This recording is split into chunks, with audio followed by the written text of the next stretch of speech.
আমরা আসবো এই জায়গাটা একদম মাই সোলমেট এই জন্যই দিদি করা বারবার আমি বলেছি প্রায় বছরখানেক আসতে চললাম কাছাকাছি খুব একটা বেশি আমি পুশ করতে পারছি না এটাকে অবশ্যই এবার থেকে ধরেছি কারণ সঠিক সময় সঠিক বিয়েটা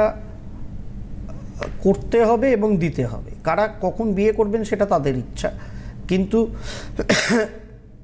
সঠিক বিয়ের প্ল্যাটফর্মটা পাওয়ার দরকার আছে পছন্দ করেই বিয়ে করি কিন্তু পছন্দের পরে যেটা লাগে হাজব্যান্ড ওয়াইফের ক্ষেত্রে সেটা হচ্ছে আন্ডারস্ট্যান্ডিং সেই আন্ডারস্ট্যান্ডিংটা তাদের ইন্টারনাল বন্ডিং থেকে আসে যেটা কেবলমাত্র বারবার আমি বলি জটক বিচারের ওই 36 পয়েন্ট ম্যাচিং থেকে আসে না কদাচিৎ হয়তো আসতো তা বলি কি আমি ওটাকে ডিনাই করছি না কিন্তু ওটার পার্সেন্টেজ আমার কাছে 10 to 15-20%। সুতরাং 100 নাম্বারের মধ্যে 20 নাম্বার পেয়ে কি হবে বাদবাকি 80 নাম্বার যদি না পাই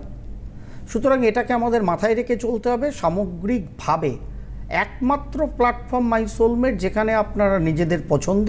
এবং তার সঙ্গে সেই পছন্দসই পাত্র বা পাত্রীর সঙ্গে আপনাদের জীবনটা যদি বৈবাহিক দাম্পত্য জীবনে নিয়ে যান তাহলে কত ভালো বন্ডিং হবে এইটা কিন্তু একই মানে সার্ভিসের মধ্যে আপনারা পেতে পারেন যেটা ভূভারতে কেন ভূবিশ্বে কোনো ম্যাট্রিমোনিয়াল সার্ভিসে নেই বারবার আমি বলছি।